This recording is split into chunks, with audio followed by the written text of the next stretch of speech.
One. And you're live. Hi, good afternoon, and welcome to this latest Facebook Live event, the latest in a series of meetings with British nationals, in which we will endeavour to answer any questions you have on citizens' rights in Italy following EU exit.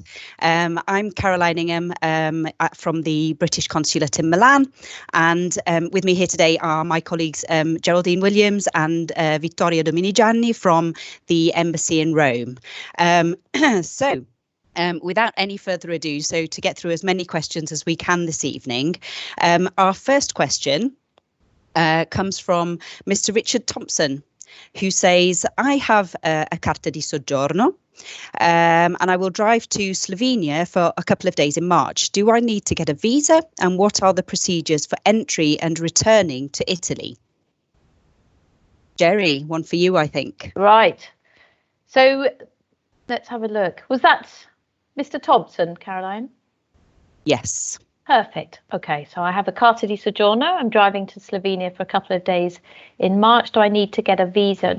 So if you have the Carta di Soggiorno, that means you are covered by the withdrawal agreement because you're a resident in Italy and you were living here before the 1st of January 2021. So you're what's called a beneficiary of the withdrawal agreement. So that's great. First of all, well done for getting your Carta di Soggiorno. But if you're travelling outside of Italy, then as a third country national, you're still limited to that 90 and 180 days visa-free travel. Best thing to do is to show your Carta di Soggiorno. The reason for that is because when travelling around the Schengen area as a WA beneficiary, you shouldn't have all the checks that other UK nationals would have. So if you're transiting back to Italy, for example, travelling through the Schengen area, you shouldn't really be asked for your reason for travel. You shouldn't have your passport stamped. You shouldn't sort of have to show a return ticket or reason for returning back to Italy because you've got that Carta di Soggiorno. So two real clear messages. One, carry your Carta di Soggiorno with you as well as your valid British passport. And be aware that you are limited still to the 90 and 180 day visa-free period. Trips longer than 90 and 180 days, you are going to probably require a visa.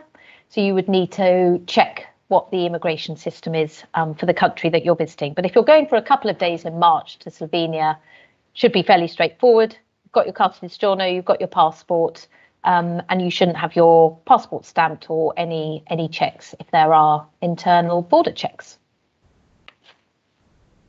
Lovely, thank you. And then we have a question from John, who would like to know where we are with an agreement on UK driving licence exchange in Italy. So great question. I know there's lots and lots of interest around driving licenses. Things have changed fairly recently as well. So the first thing I would say is definitely check our Living in Italy guide on gov.uk, the first plug for it this evening, because I'm going to be saying that a lot this evening. That is where we publish updates. So that's Living in Italy on gov.uk. You can Google it and find us there. So the latest information is that if you were living in Italy, resident here before the 1st of January 2022, that's a new date, 2022, you can use your valid UK driving licence in Italy until the end of this year. It will continue to be recognised. However, our advice is if you're resident here, you need to get a local licence. And currently, I'm afraid you will need to retake your test to get an Italian licence. However, we are still in intense negotiations with the Italian government to reach an agreement so that you can obtain an Italian licence by exchanging, simple exchange, rather than having to retake your test. Those negotiations continue, and it remains an absolute priority for both our government and the Italian government to reach an agreement before the end of this year. For those of you who arrived in Italy after the 1st of January 2022, then you have 12 months from the date you register your residency to use a UK licence in Italy. But again, our advice is you should obtain an Italian licence once you're resident here. And as I say, for the time being, you will need to retake your test to do so. But we do recognise there's a massive amount of interest around driving licences. Everyone wants to see that agreement in place. So do continue to check our social media and our Living In guide for updates on those negotiations. Lovely. And we have a healthcare question for Vito. So this is Philip. Philip Kerno would like to know, so he's been living outside of the UK for 30 years. He's been non-resident of the UK for 30 years. Does he need medical insurance to visit the UK? And does his Italian wife also need separate private medical insurance?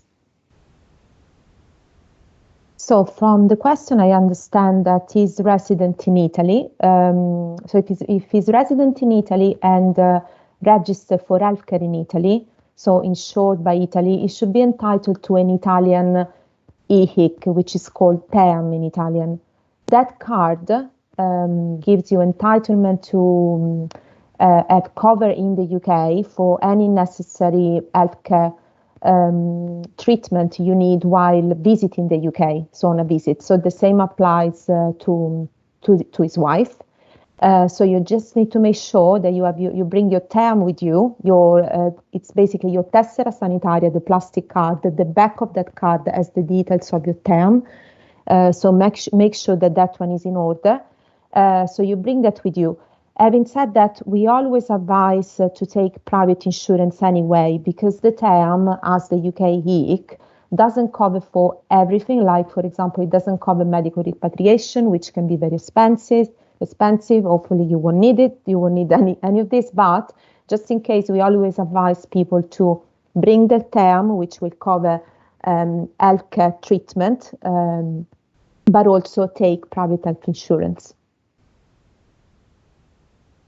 I second that wholeheartedly. And then we have a question from John.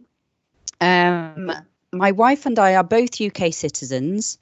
She has the new Carta di Soggiorno. I want to retire now to Italy. How do I get residency? Note that my mother is Italian. So if she has, if John's wife has the new Permesso di Soggiorno, so that's called the Carta di Soggiorno, the one issued under the withdrawal agreement, I think that's what's referred to here, then John, your wife is covered by the withdrawal agreement because she's got the document that shows that she is. And under the withdrawal agreement, you have the right to be joined by family members at any point in the future. It doesn't matter what nationality those family members are either.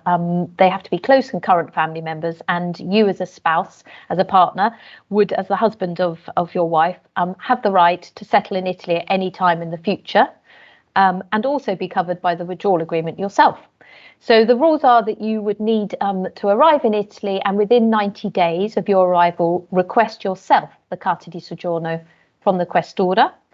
You need to get that request in, as I say, within 90 days of arriving in Italy. And then you would use that Carta di Soggiorno, which would be issued to you as a family member of someone covered by the withdrawal agreement.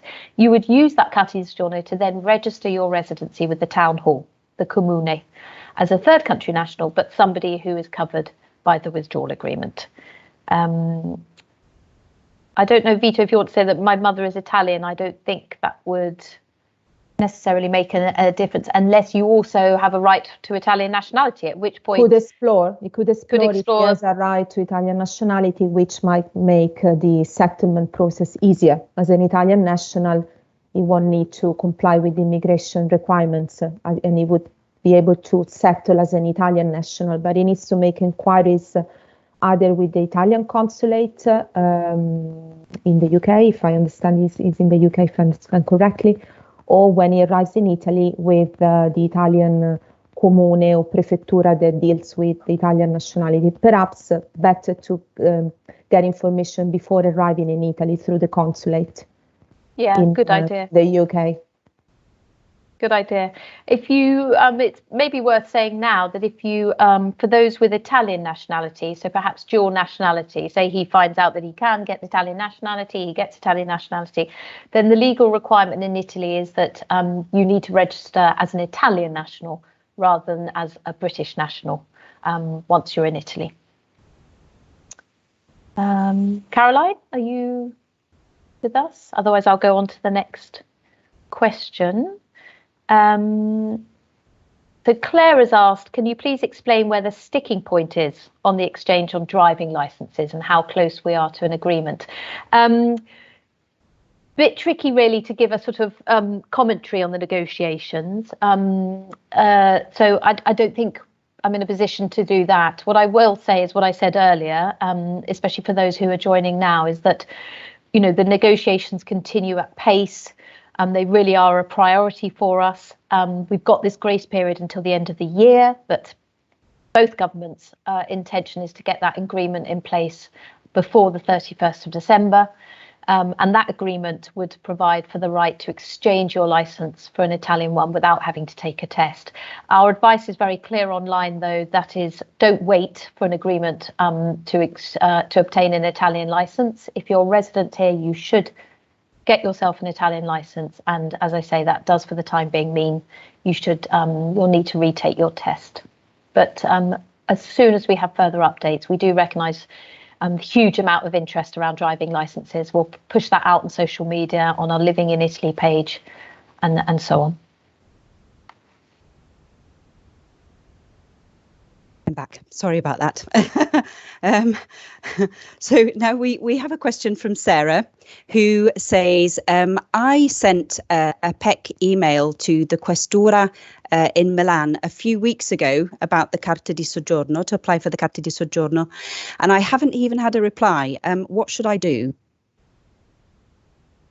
So the Milan Questura is one of, I think, 2 Questure that are using a new booking system for requests for the Carta di Soggiorno. And Caroline, jump in if I get something wrong on this. But as I understand it, it is the online booking system. So if you go onto the Questura website, it's called Easy Booking. You can find it on the website. You use the link there and you can book yourself your own appointment. You don't need to send an email to a PEC address. They are monitoring that mailbox, but not as regularly as they were, because they want everybody to book an appointment for the Carta di Soggiorno via this new website, because it's much easier. I think you can upload documents there. You can, as I say, choose your own appointment, and then you'll be given an appointment. So I would definitely advise you to go back online onto their website and find the dedicated portal for the Carta di Soggiorno. I think the other Questura using it is Naples. So if you live in Naples and you want a Carta di Soggiorno, again, you need to use their specific booking system that they've introduced. And in due course, I think it will be rolled out nationally as well. Absolutely right. I think, unfortunately, the PEC address for Milan still does appear on the website, but we do know that it's much more efficient to get your application through if you use the online booking system. And then another question about resident status. So from Maggie, who says that our residenza was registered in November 2020. We'll stay in Italy for 6 months of each year. We want to be sure to qualify for permanent resident status after 5 years. Will we need to submit proof of which months we were resident in Italy? Would a lapse of a month or 2 due to C-19 restrictions impact on that application? So well done for recognising that you need to be in Italy 6 months in a 12-month period to maintain your residency status. That's absolutely right. We actually talk about 183 days and 365, and it's calculated from the date you became resident. And if you do that for 5 continuous years, then you have the right to register as a permanent resident, which is definitely worth doing because it gives you additional rights about being absent. There may be additional rights around access to healthcare. So it's definitely worth doing. It really does depend on each local authority, comune or questura that you're dealing with as to what evidence they'll ask. We know some don't ask for any evidence of absences. Others are quite rigorous about it. I mean, the bottom line is that they have a right to ask you for evidence to prove that you haven't been absent for longer than that period. They have a right to ask that. Whether they do that regularly is a different matter. Under the Freedom of Movement Directive, which the withdrawal agreement sort of rolls over and implements, you are able to be absent for up to 12 months as a temporary resident, but for a very specific purpose. So it is generally for a medical reason, for example, maternity, a period of maternity, for military service, for example, or a period of study. You are allowed an extended 12-month period of absence, but as I say, it's for a very specific reason. So just be careful about extending any absences, and it would be worth checking probably first whether that would be permitted or not with your town hall before you do so. But it's definitely worth bearing in mind that 183 days and 365 to maintain your residency status in Italy, and therefore your lifelong rights under the withdrawal agreement. Perfect. And then still on the subject of residency and the Carta di Soggiorno. So Elisabetta says that she's received her Carta di Soggiorno and asks whether she still needs to register at the Comune. And if so, what document does she request? So it's not clear whether she was already resident before getting the Carta di Soggiorno. So I think if we look at the two scenarios. So if you're not already registered, but you arrived in Italy before the 1st of January 2021, you were lawfully living here, but you didn't get a time to register your residency before the end of the transition period. And we know that was true for quite a few people. You know, it can take some time to get an appointment or to get your paperwork together, etc. You still have a right to request the Carta di Soggiorno, but you do that first with the Questor. So maybe that's what's happened in this case.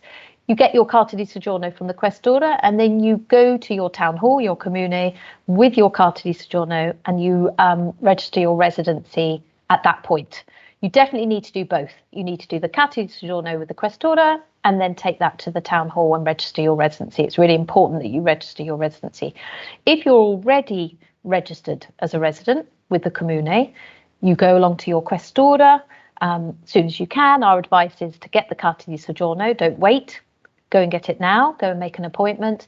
You get your Carta di Soggiorno, and then there's no further requirement for you to go back to the town hall and re-register as a WA beneficiary.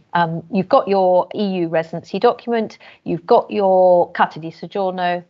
That's fine. Obviously, if you change address, you would need to re-register with your new Comune, and I think it's within 20 days you need to start that process of having moved. And you would go along to your new Comune with your Carta di Soggiorno and re-register because you've moved address.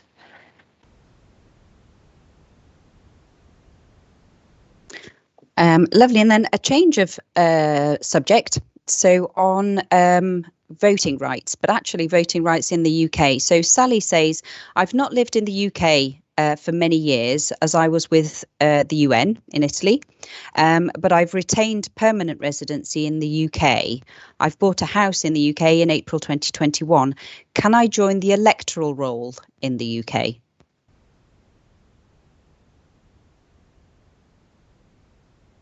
That I'm not sure about. I do know that if you've lived overseas for more than 15 years or more, you lose the right currently to vote in UK elections, and that this government's committed to overturning that, what's called the 15-year rule. It's in the manifesto, and actually the legislation is now going through its first stages. But whether you sort of are still officially resident in the UK, but you are living in Italy here under what we call accredited status, which is what most people do who work at the UN, whether you can still be part of the electoral roll, I'm not sure. I would advise you to check that directly with the Electoral Commission. They do publish lots of detailed information on their website about who is eligible to vote and who isn't. So I would definitely look at the UK Electoral Commission website. See if it has more information on that.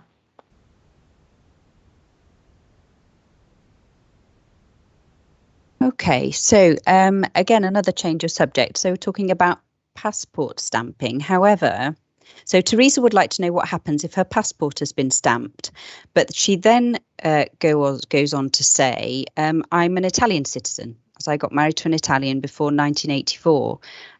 So perhaps a dual national at this point, Teresa?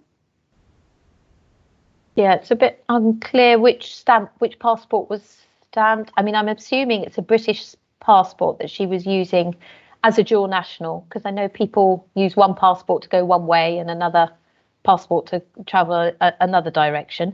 I mean, on the sort of bigger picture about passport stamping, if you are a resident, you're a British national with a British passport, you are resident in Italy, you're covered by the withdrawal agreement, you shouldn't be having your passport stamped when you come back into Italy, your British passport.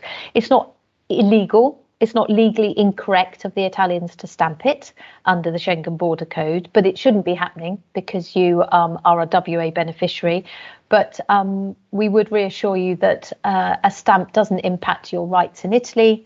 You're covered by the withdrawal agreement. You have lifelong rights here, both as an Italian national, actually, as well as a UK national and WA beneficiary. And if you have a passport stamp, it's frustrating, it's probably annoying, but as long as you've got residency documentation, it's completely annulled and has no impact whatsoever on your rights in Italy. We do advise you, if you're a British national travelling with a British passport in and out of Italy, and you're covered by the withdrawal agreement, that's the reason we're advising people to get the Carta di Soggiorno. It is by far the simplest way to evidence your status at the border. We do know people are still getting their passport stamped on occasion, even with the Carta di Soggiorno, but it is the quickest way to show that you have residency status in Italy and therefore your passport shouldn't be stamped. So I was a bit unclear about the question, but I hope that's answered it. Yeah, I'd reiterate what you touched on at the beginning, Jerry, that as dual nationals, I think you may find it useful to leave and enter Italy on your Italian documents, so your Italian passport, and leave and enter the UK on your British passports, and that way you won't get anything stamped at all. And I think there was a follow-up question there from Teresa asking if she has to show her Carta d'identità every time she travels with a British passport to avoid stamping. I mean, I'm going to be sort of very honest with you. It really does depend also on the border guard, whether your passport gets stamped or not. And our advice is if you are travelling on a British passport, you believe your passport shouldn't be stamped because you're covered by the withdrawal agreement. I mean, take everything you can with you. Take your Carta di Soggiorno, take your Carta d'identità to show the border guard that you have residency rights in Italy and they shouldn't be stamping your passport. But as I say, it's not illegal for them to do it. And under the Schengen Border Code, they actually have a right to stamp it if they have any doubts about whether you're covered by the withdrawal agreement. And the bottom line is it has no impact on your rights in Italy whatsoever. Lovely. Just before we take another question, just a reminder that we're taking questions from live sessions on Facebook and also on YouTube. So I did mention only Facebook at the beginning, but we are also on YouTube at the moment, and we're taking questions from there as well. So the next question is from Margaret. She would like to know what are the rules on British passport validity, so presumably for travel in and out of Italy if you have the Carta di Soggiorno. So if you have the Carta di Soggiorno, it means you're covered by the withdrawal agreement. And actually, the required validity, which includes the requirement to have at least 3 months left on your passport validity from the date of leaving the Schengen area, those regulations don't apply to you if you're covered by the withdrawal agreement. There is no set requirement to have a certain amount of passport validity on your passport. So if you've got a Carta di Soggiorno, there is no passport validity requirement apart from the fact that your passport should be valid for the duration of your journey. Perfect. We have another healthcare, Vito. So a question from Katie. She had to renew her tessera sanitaria, but they only renewed it for 1 year because of EU exit. But she has the Carta di Soggiorno, and furthermore, she's lived in Italy for 30 years. What can we advise Katie? Well, I'm sorry to hear that. It shouldn't have happened. I think it also depends on your circumstances. But if you lived in Italy for 30 years, I can assume that you have permanent resident status, so you should be entitled to permanent registration or release long term. What I can advise, if they're giving you 1 year extension for now, so you have cover, so it's not that you don't have EHIC cover.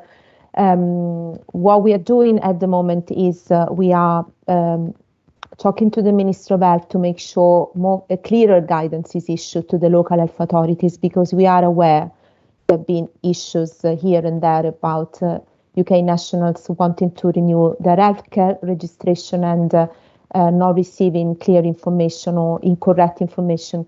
So what I would advise is when you go back to renew your healthcare cover in a year, so maybe just before it expires. If they don't comply with your entitlement, so because you're covered under the withdrawal agreement, you should be treated as an EU national, so in the same way, and you have your Carta di Soggiorno as well. So really, you have all your paperwork in order. But if they still insist that for some reason they are not extending your healthcare for longer than a year, by all means, get in touch with the embassy through our online form that you can find on gov.uk.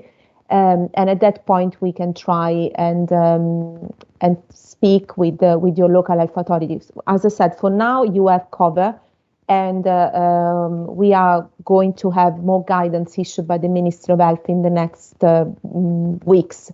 So hopefully, by the time you go back to your ASL to renew your healthcare, there will be more clarity and you will not see this problem again. And you're not alone, Katie. Unfortunately, as Vito says, there have been a few issues here and there. So do get in touch with us. And then John highlights that the Questor of Modena has been having issues issuing the Carta di Soggiorno. But he asks also, how and where do I apply for the Carta di Soggiorno? Have we heard anything from Modena about any problems? Not Modena in particular, but do get in touch with us if you're having specific issues, because we are engaging with specific Questore when issues are raised to us. We're very happy to engage directly with individual Questore, also raise issues with the relevant ministries as well. So do get in touch with us if you're really, really struggling to get the Carta di Soggiorno. I would advise to look at our guidance on how to get the Carta di Soggiorno. It's very detailed. It tells you what documents you need to take, but it also gives advice about how to book an appointment. Generally, you need to have a PEC, so a registered email account, a special registered email account, which you can purchase, because you need to use that to contact the individual Questore to book yourself an appointment. And you'll find a list of all the Questore and all of their PEC addresses that you need to use on our Living In Guide, in that guidance on how to get the Carta di Soggiorno. So within our Living In Guide, have a look for that specific guidance on how to get the Carta di Soggiorno.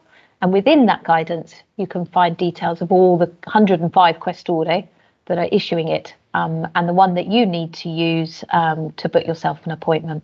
But do get in touch with us if there is a specific Questore where you're seeing really serious delays or issues with them taking appointments or issuing the card, and we can try and pick that up with them directly.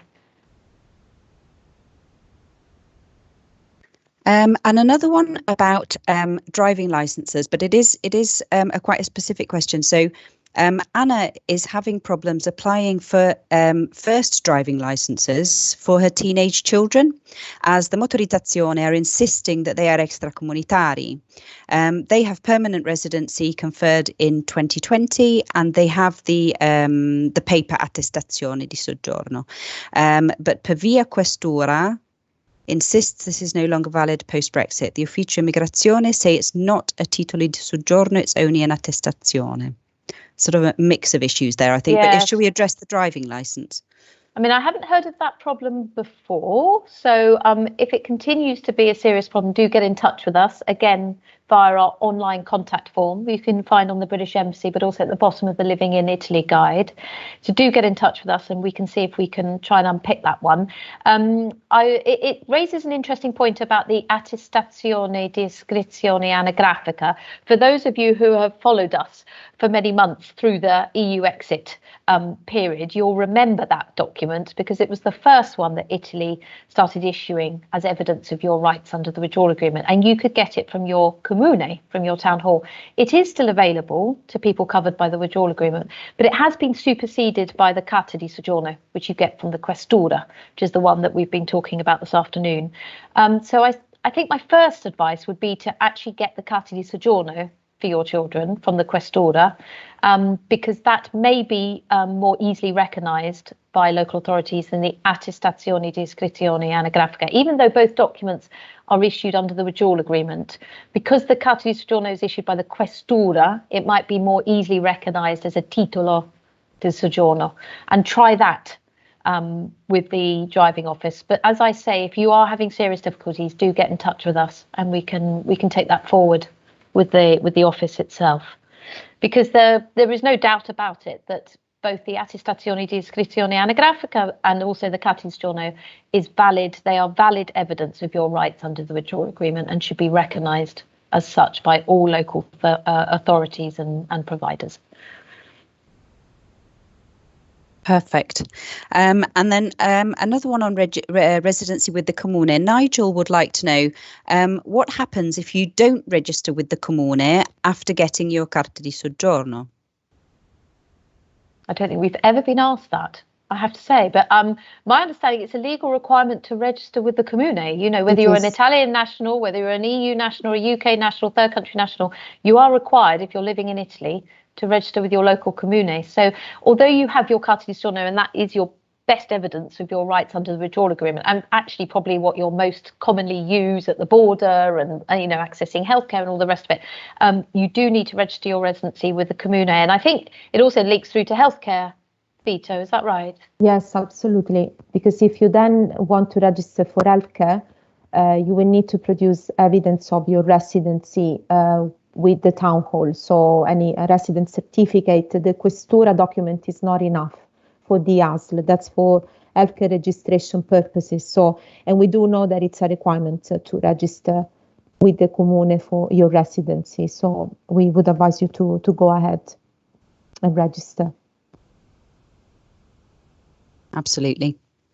I've got an interesting one here that we'll actually recognise, I think. So Paul says that he's one of many UK citizens in Varese who are obliged to renew their tessera sanitaria every 12 months despite legally resident and holding the Carta di Soggiorno. At least 2 local ATS officers have refused to accept the Carta di Soggiorno as proof of long-term residency and have cited Brexit as a reason for the need for annual renewal of the tessera. How do we contest this?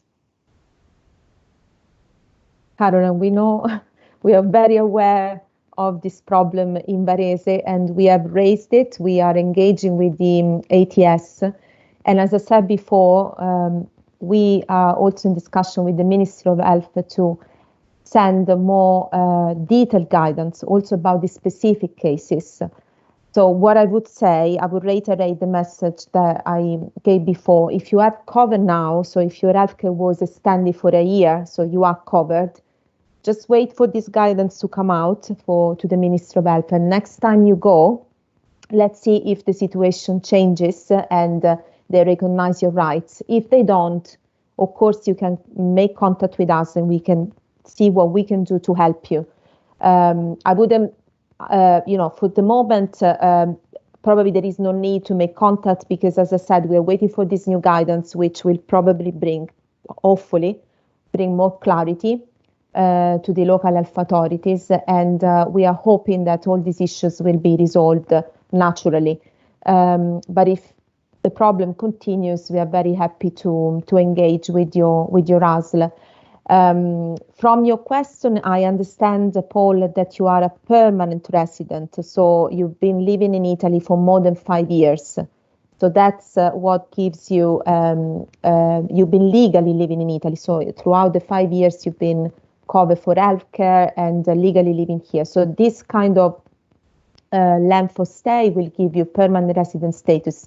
If you're resident in Italy for 2 or 3 years, you are not considered as permanent resident, and in that case, the ASL, the ATS, has the right to give you cover just for a year and renew it every year until you reach the point you become a permanent resident. This is just to clarify. It might not be your case. You might be a permanent resident. But it was just to clarify, even for the wider audience, that there is this difference.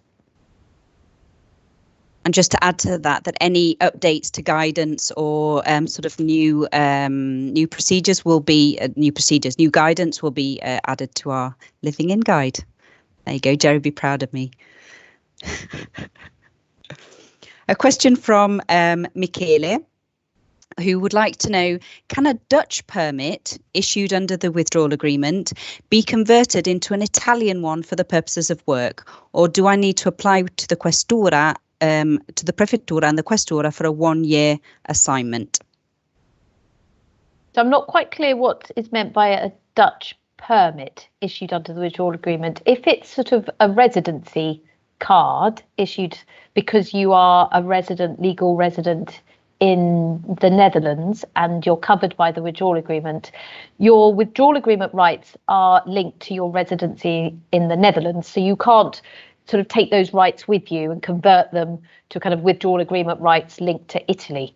You know, in the same way, someone with a Carta di Soggiorno in Italy, that's about your rights and your lifelong rights in Italy, but they're not about, for example, lifelong rights in France.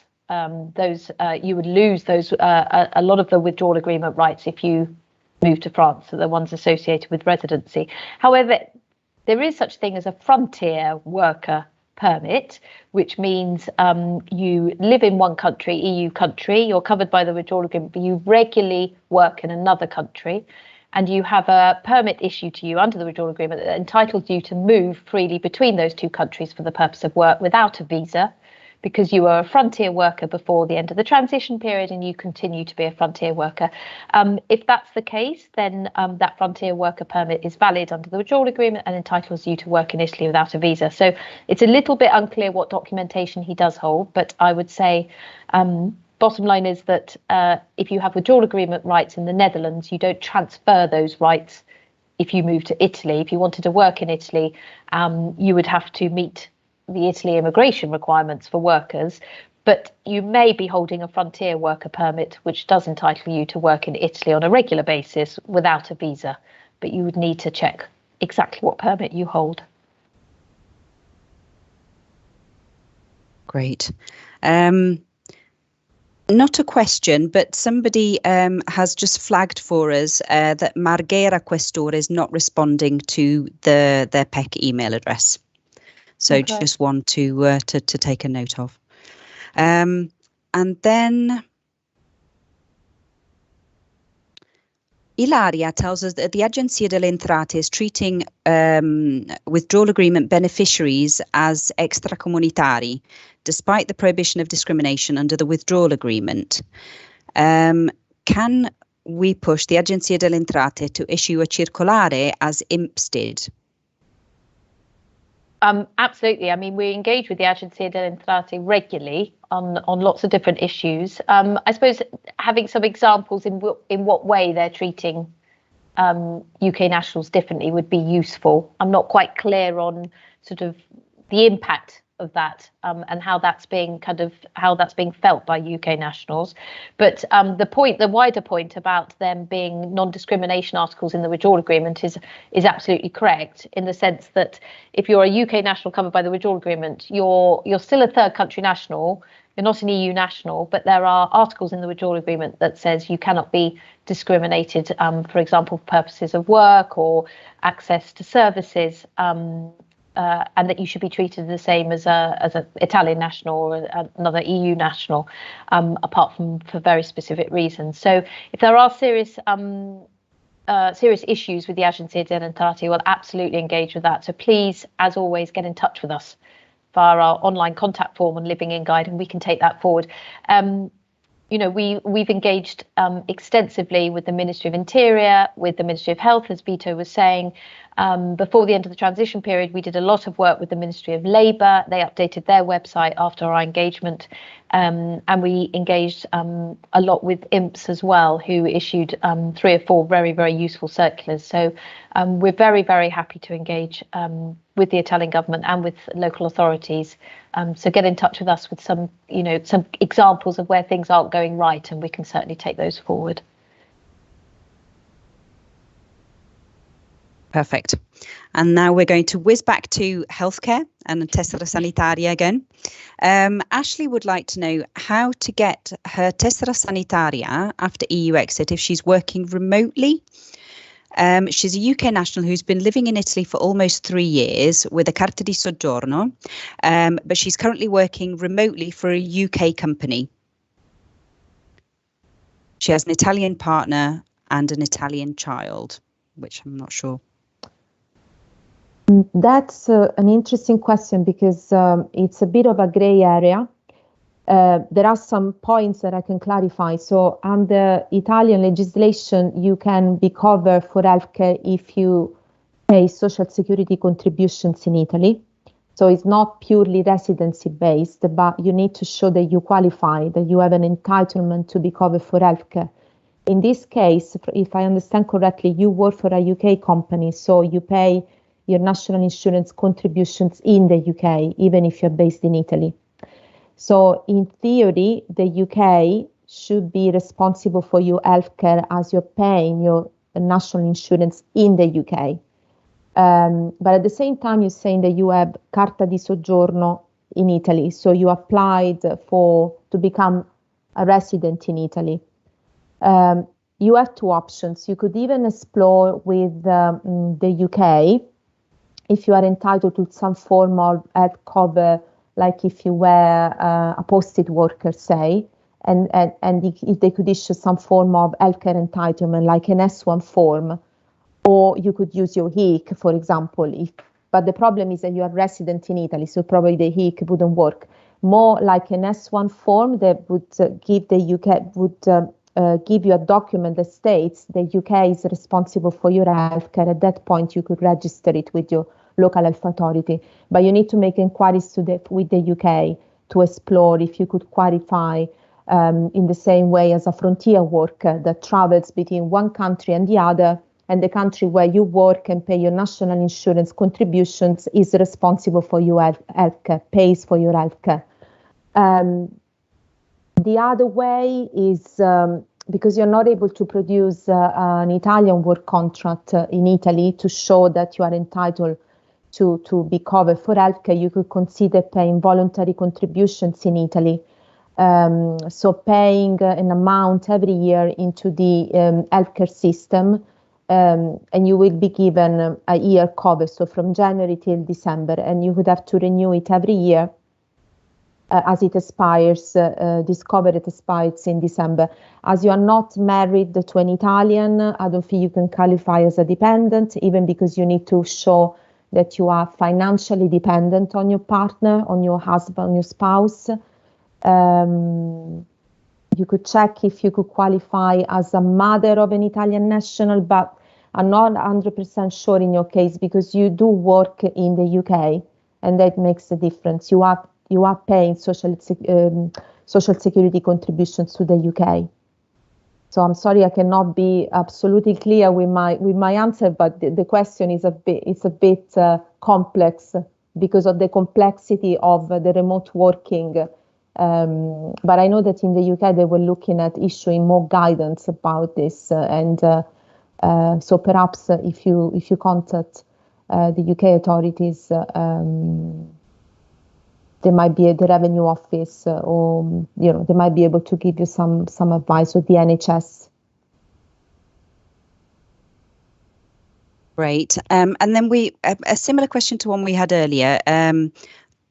About somebody who works freelance. So she had a tessera sanitaria for 1 year, but it needs renewing. She was asked, in order to renew it, for a contract or a payslip, which she was unable to give because she works freelance. In the end, she managed to renew her healthcare because her partner is Italian. But is asking about the freelance part, how she would demonstrate that. So with the freelance, you can qualify if you can show that you are lavoratore autonomo. So when we say freelance, there is a difference between, in Italian, if you pay INPS contributions, if you are registered with the Chamber of Commerce, or you are registered with a board of professionals, un albo dei professionisti. So as a freelance worker, self-employed worker, you need to have a number of documents to show that you have these requirements. And we recently went through this, Caroline, for one of our cases. So you need to show that you pay INPS contributions, that you are registered with the Camera di Commercio. So there are a number of documents that the EHIC will ask you to produce to show so that you can prove that you qualify. It really depends what kind of status you have in Italy as a freelance. So I would advise you to make inquiries with your ASL about registering as lavoratore autonomo. What are the documents that you need to provide? Because we understand there is a difference between in Italy they make a difference between lavoratore autonomo and libero professionista, which is probably closer to the freelance position that you mentioned. In the second case, you're probably not entitled to register with a board of professionals, with an albo, which might make things difficult for you to register with us, because we know that in some local health authorities are really strict about wanting to see this registration with Chamber of Commerce or Register of Professionals. Other ASL are happy with evidence of your INPS contribution or partita IVA. So you really need to ask your ASL what they want to see in order for you to qualify. Great. And we have a question about the Carta di Soggiorno being mandatory. So Daryl says that the Questura in Pavia, I seem to know it's not the first time we've heard the Questura di Pavia in this call. Might be one to watch. Said that the Carta di Soggiorno is mandatory to issue a driving license. They said that they will not change their process unless they are approached with a letter from a judge or a court order. So just to be clear, that the Carta di Soggiorno is not mandatory. We engaged with the Italian government a lot last year, asking for more clarification from them to be clear that it's not mandatory, because we were hearing of a number of UK nationals being required to hold it for accessing a whole range of services. And they did update their key guidance on the Carta di Soggiorno. It's called the Vademecum. It was published by the Ministry of Interior in English and Italian, and you can find it on our Living In guide. And they updated it with additional lines which clearly state that the Carta di Soggiorno is not mandatory. So I would advise any UK nationals that for whatever reason are being asked to hold it before they can access services to highlight and signpost that Vademecum to the local authority, even print it off and take it in with you, because as I say, it clearly states the Carta di Soggiorno is not mandatory.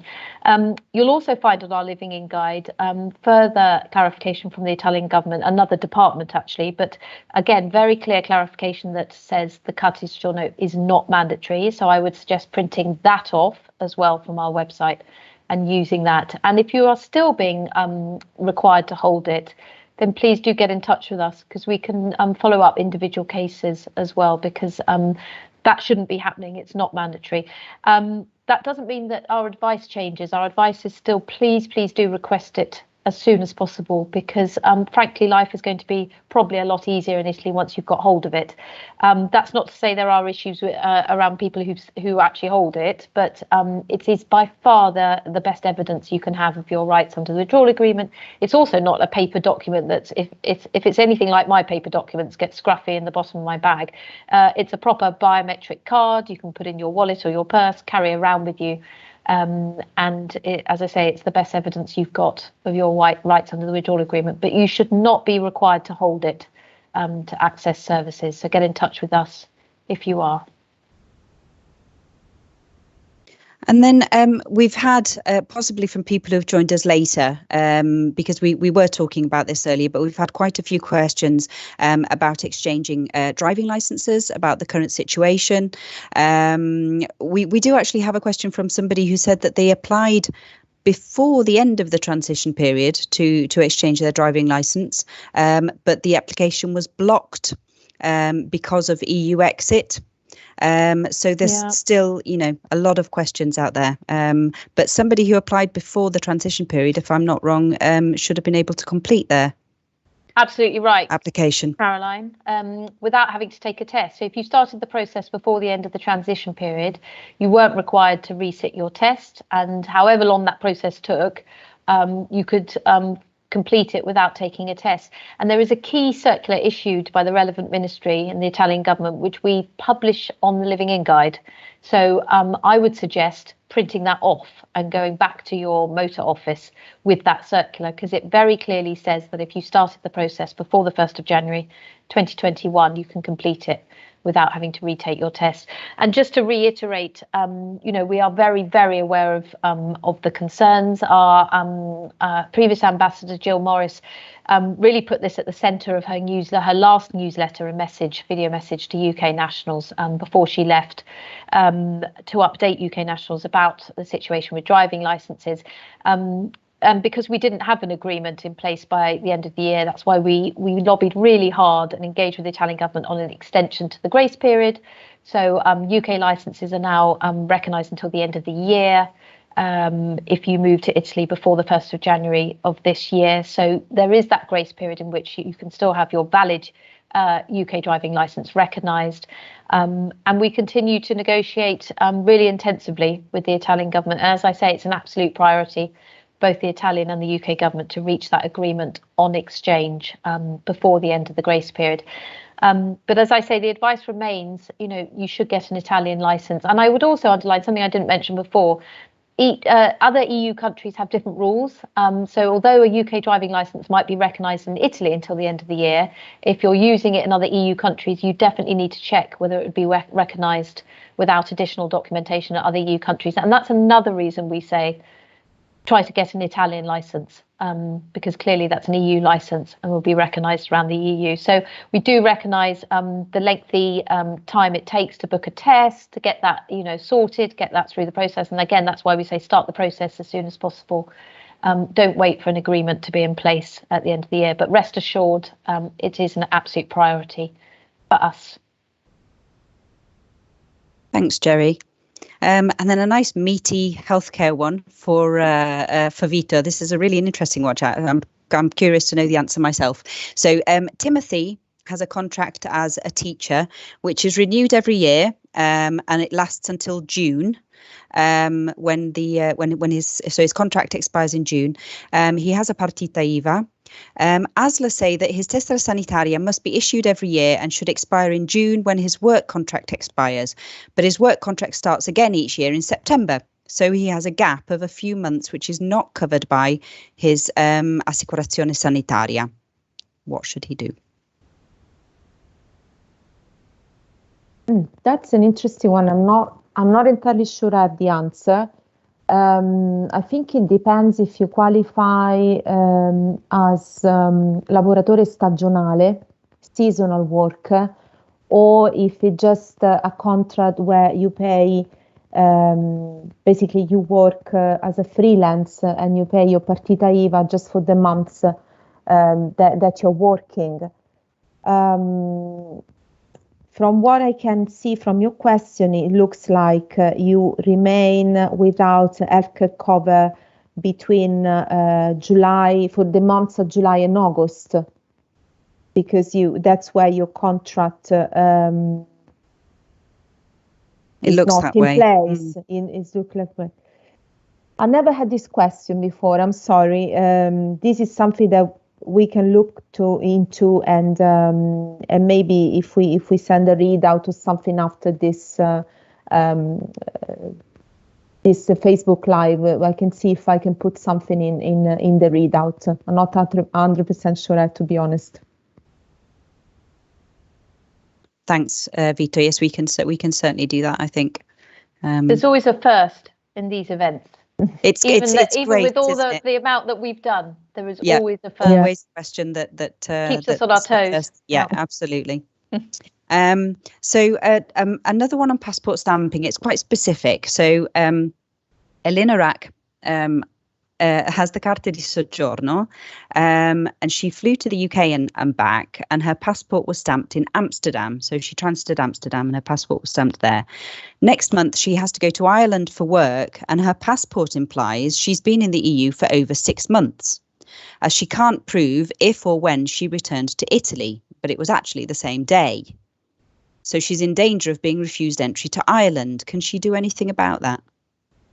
So the key point is that your stamp has absolutely no meaning whatsoever if you have the Carta di Soggiorno. If you have the Carta di Soggiorno, it proves you have a residency status in the EU, in Italy, lifelong rights in Italy. You have a right to return to Italy because you're a resident there. So you could have many, many stamps in your passport that shouldn't be there, but they have absolutely no impact on your residency status and your right to return to Italy. So I know it's worrying and it's probably a bit stressful to have stamps in your passport that shouldn't be there, but they are negated by your Carta di Soggiorno. And something I didn't mention earlier, the other reason that we are advising people to get the Carta di Soggiorno is because it is in the same format as other EU countries' withdrawal document. There is one format for a withdrawal agreement document, a residency document issued under the withdrawal agreement that is used by all EU countries, and that is the format of the Carta di Soggiorno, the biometric format. They all look the same, basically. They're in different languages, naturally, but they all look the same. So it is easily recognisable. So I'm sorry you didn't get you got your passport stamped in that way, but there should be no risk to any kind of travel ban or etc. That is proof of your residency. We also advise people, especially if you're travelling around the Schengen area, you're a WA beneficiary, because of that 90 and 180 days, you are still limited to that 90 and 180 days as a WA beneficiary.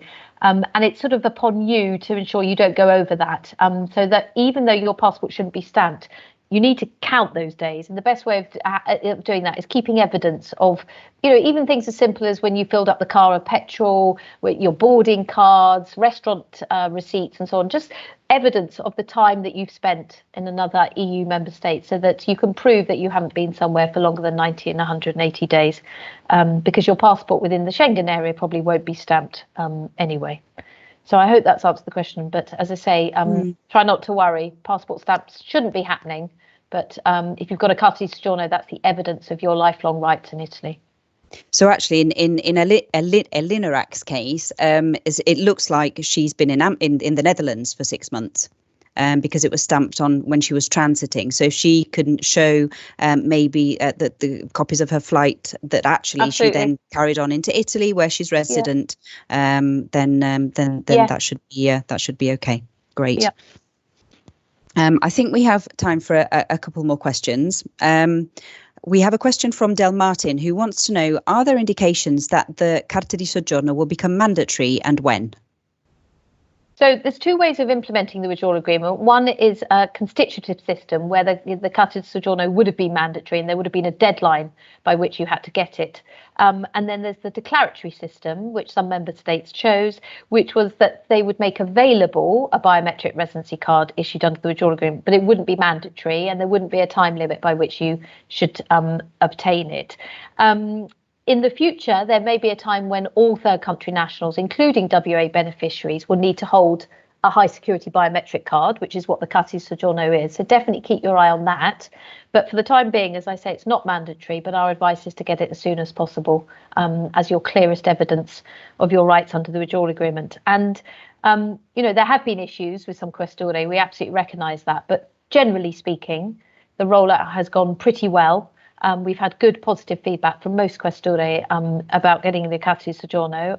So I would definitely advise you to read our guidance online on how to get it. Book yourself an appointment. You can find all the details of the contact details of the Questori, all 105 of them on our Living In guide, and request the new Carta di Soggiorno.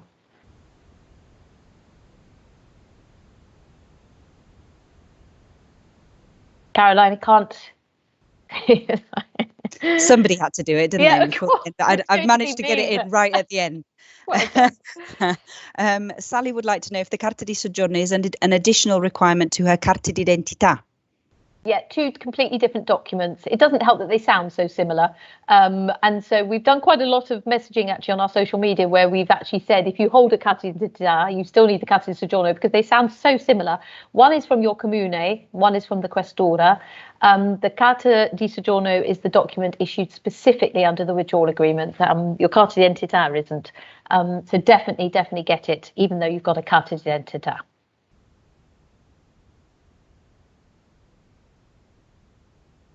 And then perhaps time for one more question. Nobody's telling me otherwise. So will my Italian husband's EHIC card be recognised when he visits the UK? Will there be a time when Italian EHICs are no longer valid?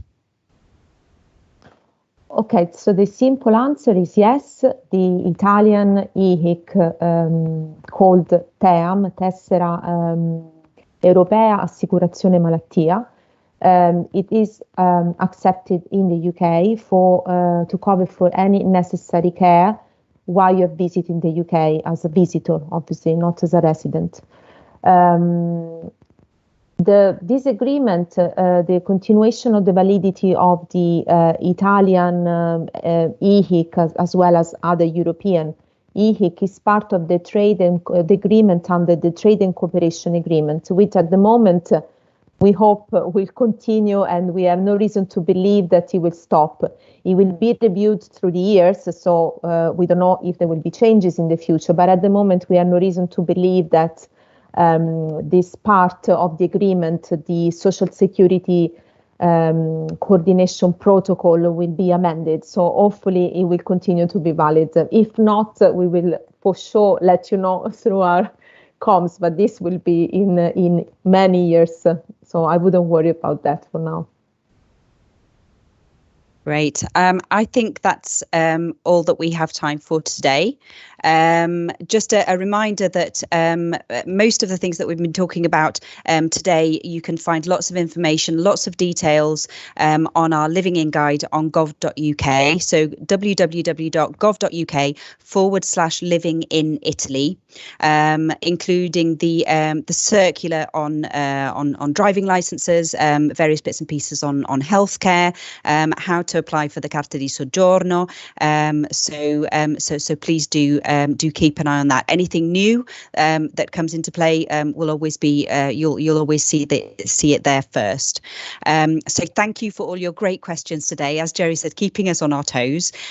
Always at least one question that we haven't had before. So it's really great, and I hope it's been useful. And a good evening to everybody. Okay, please stay there.